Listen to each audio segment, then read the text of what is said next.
Hey folks, how's it going? I'm Josh, and today we're checking out the Ricky Gervais Show. This is Season 3, Episode 2, Comic Relief. Guys, please continue to leave your comments below. All the videos space for your comments. If you subscribe, and check those out first. You also have a Patreon. If you can afford to donate to it, that's all good. Just continue to like, share, subscribe, and comment below. And that helps the channel out a ton. That's all I can ask for. Alright, shoot. Let's jump into this episode. Check my throat. So, Red Nose Day, Comic Relief, has come round again. Yeah, Red Nose Day is obviously the very specific date in the calendar for the whole generic term comic relief, I think. It's normally when the telecast happens. Yeah. People know that that's the day when they can dress up, do charitable acts. But of course, Comic Relief is a charity that's working all the time for disenfranchised all over the world. Have you always been a strong champion of Comic Relief, Carl? Not really.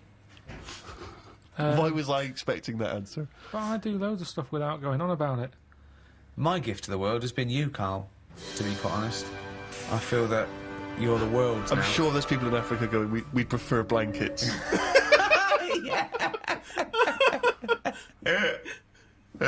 Doing a Wills charity, innit? Is it? Sort of. I mean, No, it is. if you make a donation to a charity within the will, I suppose that's quite charitable. But Do you just mean- giving money to your relatives isn't, is it? Of course it is. Well, They it shouldn't is. have it. They're They getting shouldn't. something for nothing, but it's... I don't know. It's giving something away that you have no use for. Exactly. Yeah, mean, but forget that. It's someone is getting something when Yeah. they've done nothing for it, really. Well, it is. I suppose it is charity, but charity is usually infused with some sort of altruism. It's like it's not charity on your part because you're literally not around anymore. So it's no longer you giving it. It's just some Yeah, but money I could that either there give was. it them or not give it them. Once I'm dead and I've turned to mush, I shouldn't be worrying about Suzanne's mum getting a table. Is that but what you you're know- leaving her? Well, I called up my dad first. Why are you and said, doing a will for the show? Because of this travel thing Right, I'm yeah. doing, and it can get dangerous, you know. But why haven't you done a will up to now? Because you sort of, I don't know, I felt sort of young and free. Whereas now I'm... That's never two words I've associated with Carl. No. He's always seemed like a man who's in his late 50s. Yeah, and exactly, I certainly never the idea that you're free. It's more- Even if we're just talking about the head alone, it's the head of a late 50-year-old. Free of hair? Yeah, totally free of fucking hair. I'm sort of getting on first name terms with my doctor. Oh, really? Chatting more. Oh, what is it this time? How's your middle finger? You Not know. too bad, Carl. All that sort of thing. So it's just made me think, Have you had that done for the will, by the way, for insurance I think and you stuff? need to, don't you, for a will? I think you do. there's nothing on the prostate paper. exam? No. No, listen, for insurance purposes, I think you need to have a testicular exam for testicular cancer. You're just leaving the high risk for testicular cancer, actually, and you're entering the high risk for prostate cancer. And you can have both at the same time? You could have both the at the same examination time, at the same time. if he's a very dexterous doctor. I wouldn't want that. Why? Too much like... It's just too Too much playful. going on. It's like someone juggling you. Yeah, it's like being examined by Squiddly Diddly. And so you said you called up your dad? Called him up. I said, is there anything you want if I die? Right. And presumably, you know, Suzanne, she's getting the lion's share. She is. But then the fella who was on the end of the phone talking us through it all was going, oh, you should get married. I was going, oh, shut up. He's saying, well, it make things a lot easier when it comes to this. And it's like, well, that isn't a reason to get married, is it? Well, So she can have all my stuff. I said, I've wrote on the bit of paper that she can have it. But it's something about tax. If you're not married, you have to hand over more. I think you get so much and then it's like ridiculous tax rate. yeah.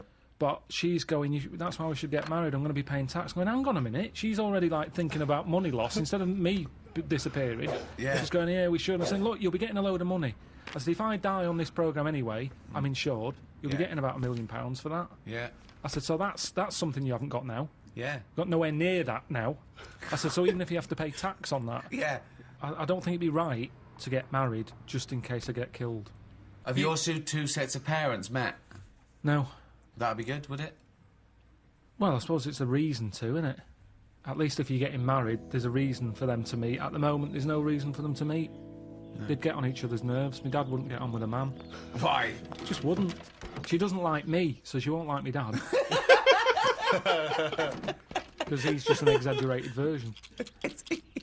So, I think it bring his doesn't need dad to on the happen. show. You could just nip down the registry office, get it done and dusted, and you just phone up your folks and say, it's already happened, it's I too said late. that. I said, listen, if we had to do it, I said, if it was like, we've got to do it for some reason, I said, I'd do that. We can have it done by 2, you can be back in work for 3. Because at the end of the day, there's no, you know, we've known each other for years. Yeah. We're not going to suddenly turn into some sort of Tom Hanks, Meg Ryan film just because we've got married. Yeah. It's going to be the same, exactly the same. Yeah. Me and Jane were out with them and Suzanne the other night, right, at dinner, and honestly, he is so grumpy. He was saying about for Christmas, right? He said, you've had a flaw. What? You've had a flaw. You had a floor. Now, what did that mean?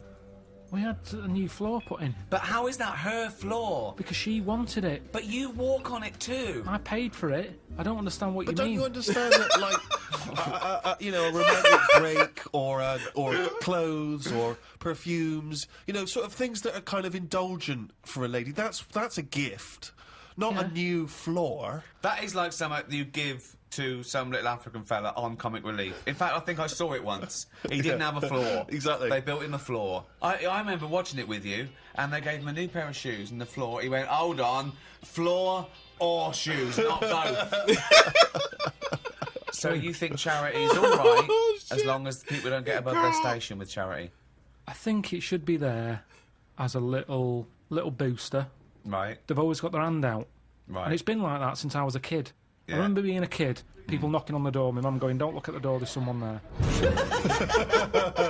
And we'd just pretend they weren't Charity there. starts at home, not at your home. No, but because it's all the time. I mean, my mum didn't like answering the door anyway, even if it was the pools man, she'd sort of say, don't move, and he might not see that we're here. So you just froze where a man was at the door, Well, you just, because the front room was near the door, so people Right. could see in. right? So you just sort of stayed there and pretend that either you Well, so can't hear like him. some sort of predator, like they can't see if you don't move. Well, even if he was peering in through the window and he could see you in there not moving. So he looked through, and there was 3 people just frozen, right, like statues, right, just their eyes looking at him, Yeah. and well, him confused. Well, not- they're clearly dead. I'll move on. There's obviously been a gas leak. And did you say sitting or stand up, or did you sort of like throw yourself No, to we the just, floor? we just sat on the, you know, where you were, and you just stayed still. But did he ever look in and see? I don't know, because you didn't turn round, did you? So you would pretend you couldn't hear the door. It seemed to be the 80s, had a lot of it, because it was Yeah. all the Avon thing, wasn't it? It was perfume, Yeah. Tupperware. What? Tupperware. Tupperware. Yeah, the plastic boxes. It's dishes for fat people. Here we go. Oh, these are big. God, they are. They're for fat fuckers like you to eat out of. Just a lot of charity stuff. Oh no. Just a lot. It seemed to be the time, the 80s, that they suddenly found out they can sort of scav money off people. Okay, right. Let's do the scenario. I'm at the door. I can see you in there. You might as well come open the door. Carl. Why are you staying so still? Are you trying to avoid me? It's working. Carl, your eyes are moving. Can you come to the door, please?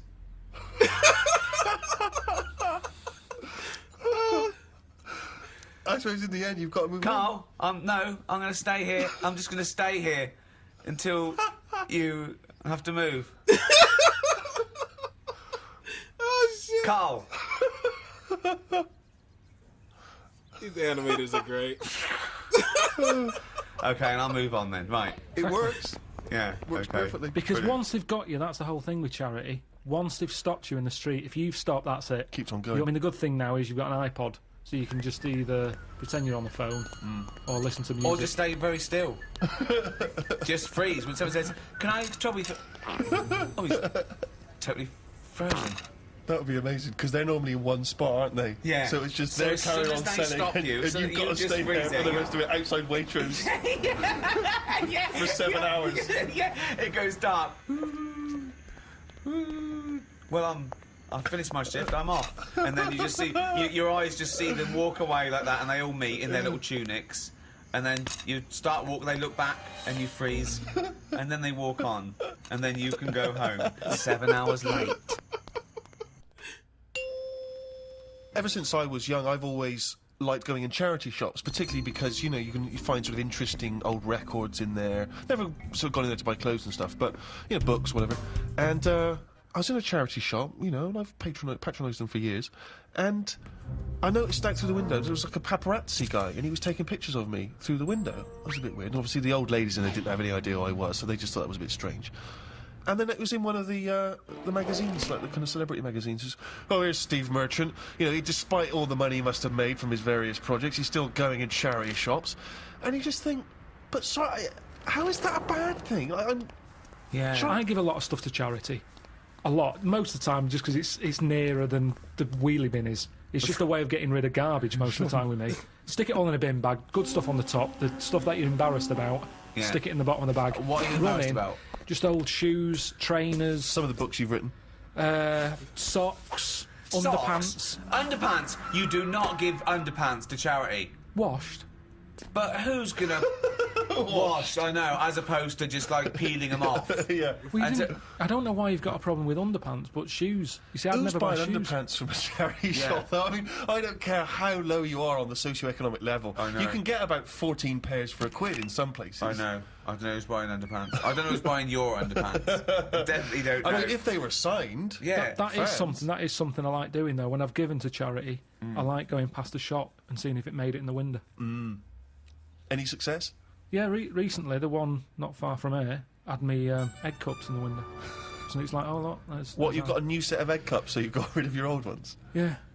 I don't think we've got any egg cups. Haven't you? But there's nothing wrong. Honestly, it's hardly... I mean, it's made the window space. That's how good it was. It had hardly been used, that egg cup.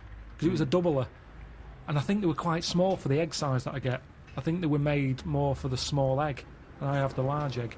Right. So it was never really Just used. like your underpants. But a bit of a dilemma that my Auntie Nora had. She likes charity shops as well. She's got a neighbour. Went out to Graceland's, big Elvis fan. Came back. She said, "How was Graceland's?" She said, "Oh, it was brilliant. We've got a gift for you, right?" They get out this clock. Like a little sort of, it's like a Swiss, you know, the Swiss sort of, looks like a little house, like a cuckoo clock. But on the hour, little Elvis comes out the top and goes, right? So she went, oh, cheers. She's not really into Elvis, she's more into Jim Reeves and Glenn Campbell and stuff. Yeah. But what can you say? She said, oh, thanks for that. She took it in the house. Maybe they could get attachments. Maybe you get a little Jim Reeves to pop on the spring, and that pops out, or whatever. So anyway, it's in the house. She's thinking, I'm not going to put that up. It's not her sort of thing. So thinks, give it to charity. Of course. Goes down to the charity shop, gives them that, thinks nothing of it, goes off to the pub for afternoon drink. Anyway, next day she's going out for afternoon drink again. Passes the charity shop. It's in the window. And the chances are her friends are going to pass by. That was a dilemma. Of course. She had to buy it back. That's brilliant. At a hugely inflated price. Comic Relief here is a sort of... it happens every other year. And, you know, people often do things in their workplace or at school. They can dress up, they can raise money in different fun ways. And... we were told in a school assembly, was Comic Relief next Friday, everyone has to come along dressed up in fancy dress to school on that day. Has to. Yeah, they said have to dress up. That's annoying, isn't it? So, of course, I'm looking forward to this, because, you know, I'm a sort of aspiring comedian and that. Get to dress up like a clown, right? Spent quite a lot of time getting the old clown outfit together. What did that look like? The shoes, obviously, I just wore my regular shoes. Exactly, yeah. But I had the red nose, a wig, you know, the whole deal. Big bow tie that my mum made for me, like, you know. I thought this is going to be the best day ever, right? Get to school, I want you to picture this scene, right? During the assembly in my class of 30. School uniform, school uniform, school uniform, school uniform, school uniform, school uniform. Lanky kid dressed as a clown. School uniform, school uniform, school uniform, school. So obviously no one showed up.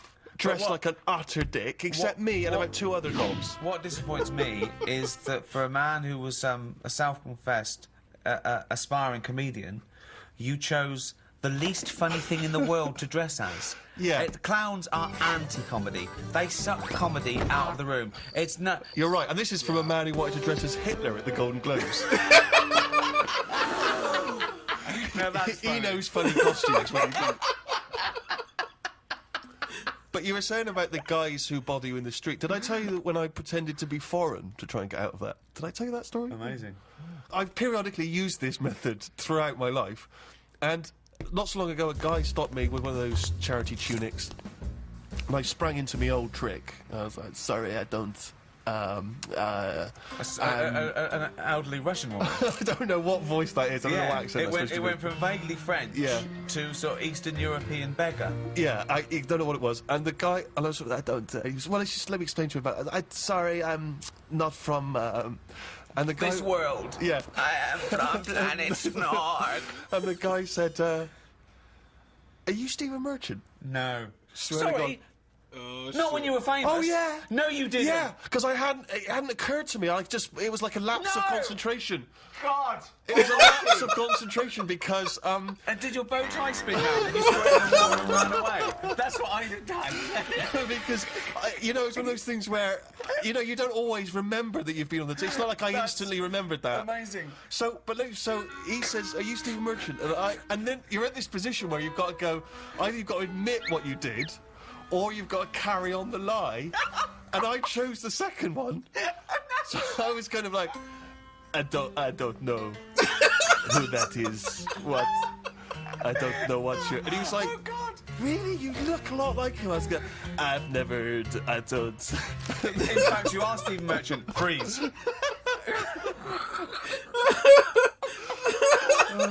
I'm always getting stopped for.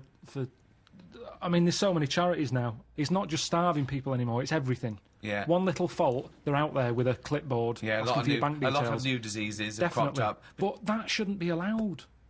I think they should have, like, 1 year where they go, this year, hungry people. Right. Next year, people with a limp. Just like they do with the China thing, with the year of the cat, year of the rabbit. It's very clear. Yeah. It's that year. That's who we're helping this year. Right. If you've got that problem, it's your year. You're going to have a good one. And who decides? Just have some meeting. Just have a meeting with What would be the charity. first year? What would be the first year? This year? Right, well, we'd look at it and we'd go, right, what are we hearing a lot of problems about? And someone goes, so-and-so's hungry. Go, right, are we all in? Are we in to give this lot food? And we're not just going to give them So food. it's not everyone who's hungry, it's specific people. So it's like hungry... Starving, people who are starving. If someone goes, oh, my kid's deaf, well, maybe next year. Maybe next year. It's not your turn this time. We can't help everyone at once. Because that's life, isn't it? You've got to give and take in your own life. Maybe next year. There's things that I want, I can't have. I do without, have something else But there's that's so more many important. causes that Right. But it that's could what I'm wait saying, 20 Steve. years before your Okay. charity I know, comes but round. what can you do then? Because we're not sorting it all out anyway, I'm paraplegic. right?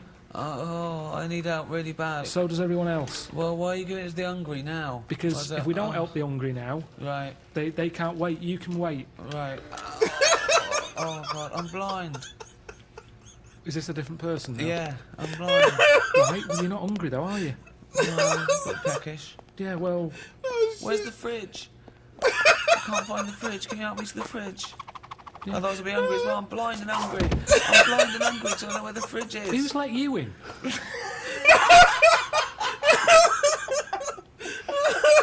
Carl, this is Just a come chaotic over. idea. It's Animated chaotic mouse. because people who are hungry, there's always going to be people who are hungry. Yeah, but I sort the problem out. How do you sort it out?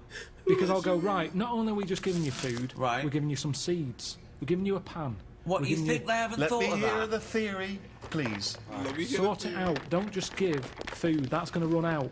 Right. Give them a proper... You see, the problem is, there's companies who jump on the back of all... Do you know when I was in the Okay. jungle? When Right, I was yeah. in the jungle, Yeah. right? On that travel thing. Yeah. I was in that tribe, right? Now, some company had given that tribe a laptop because it makes them look good. They can send out a press release.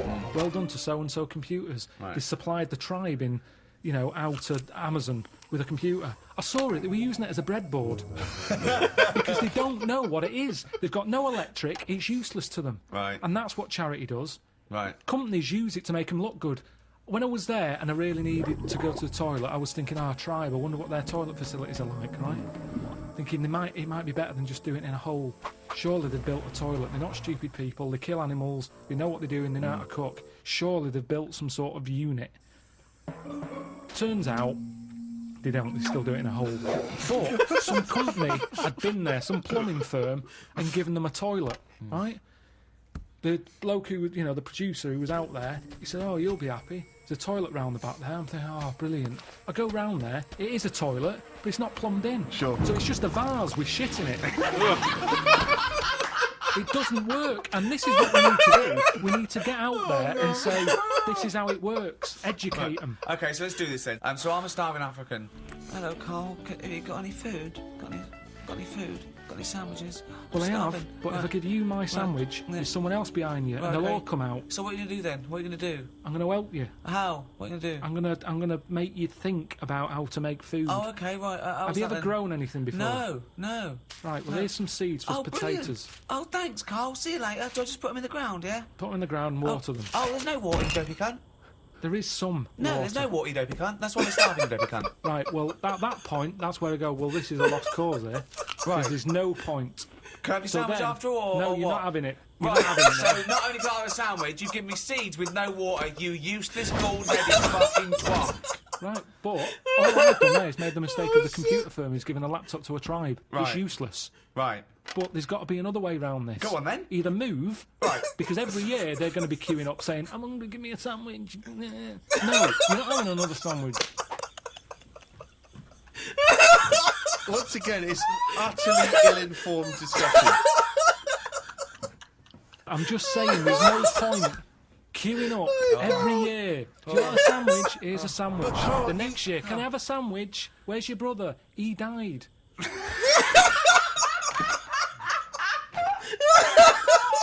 It's not sorting anything. It's buying an extra day, an extra month or something. It's pointless. The point is that Ricky's just flagged up is that some of these countries, the conditions, He died. the conditions are not there to just be able to plant potato seeds. So what are they meant to do then? Do you think we should go out every month, every year with sandwiches? Is that your answer, like some sort of buffet, an all-you-can-eat thing once a year? It is bad. I don't want to come across harsh. They've got nothing. We waste stuff here. Waste annoys me just as much. Right. When I see sandwich shops chucking stuff out Yeah. and bin bags binning it, Yeah. when there's people out there who are hungry, it's ridiculous. Yeah. But I don't understand. Right. It's a problem that isn't being solved. So your conclusion for these people, because there's no water where they are, right, is move. That is your honest. They should move. Well, what's your solution? Well, I don't know. I don't know the ins and outs. I don't even pretend to know. But I tell you, it's not just it's sticking a, what's that saying? I don't know. It's sort of sticking a plaster over a hole or something, and the plaster comes off. It's a problem again. yeah, that's the saying. Yeah, It's the same. I think that was Mark Twain.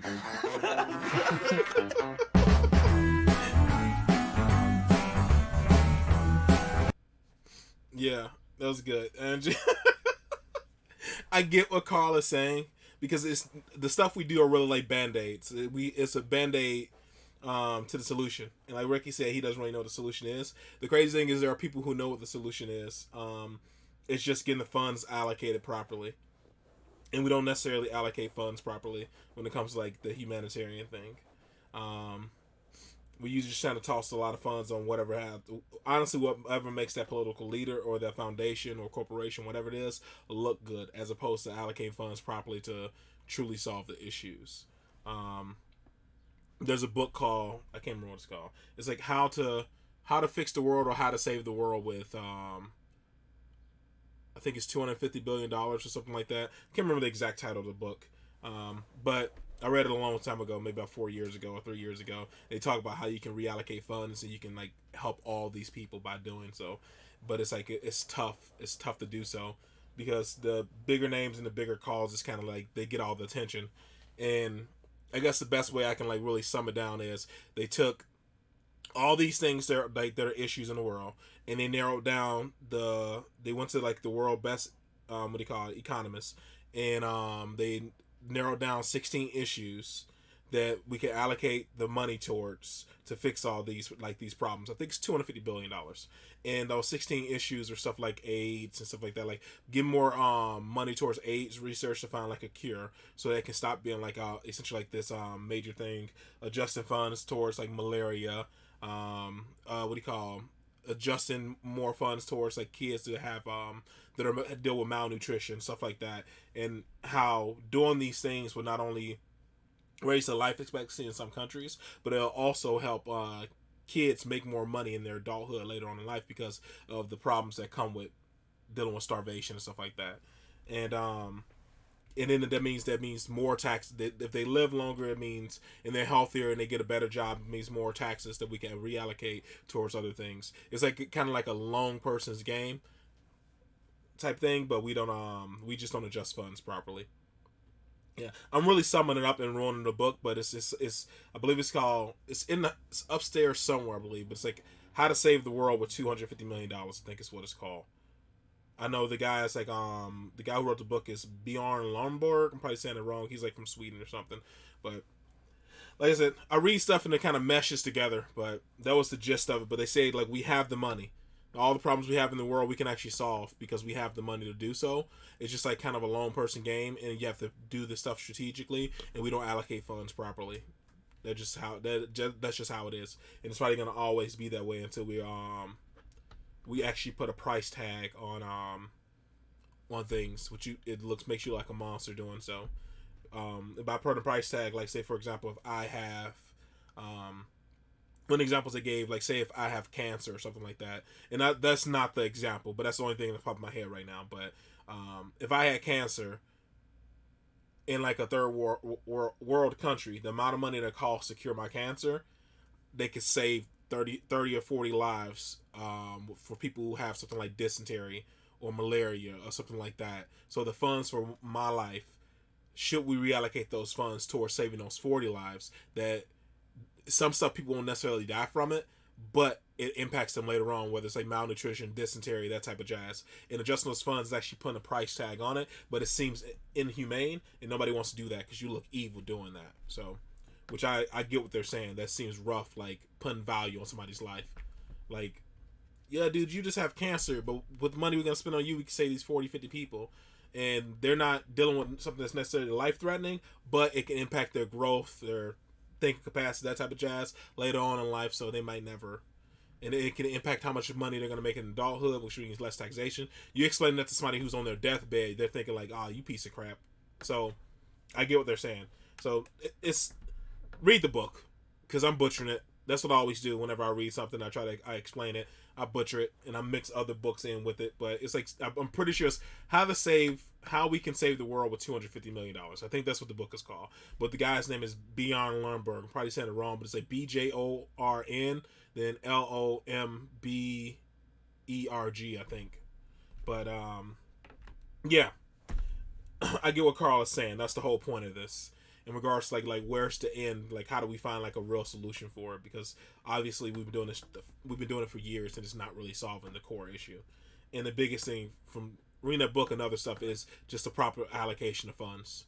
And and one of the things that Bill Gates wrote was, he was talking about how not just the allocation of funds, but the restrictions we put on third world countries in regards to like fossil fuels and stuff like that.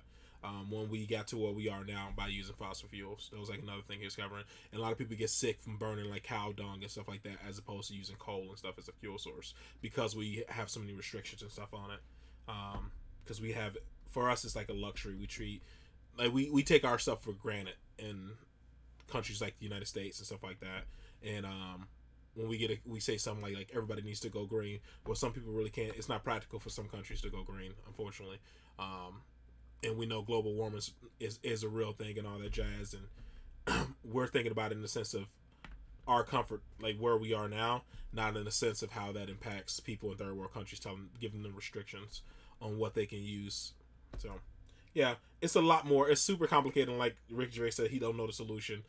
I don't know the solution to it. It's just that's what made me read that book and a few other books, was because I was curious, like what are world leaders doing when it comes to that kind of stuff, and like what can you do as an individual too. So yeah, it's a good read. I ramble long enough. Hopefully you guys are happy, safe, and healthy, and I'll see you guys in the next one. Later.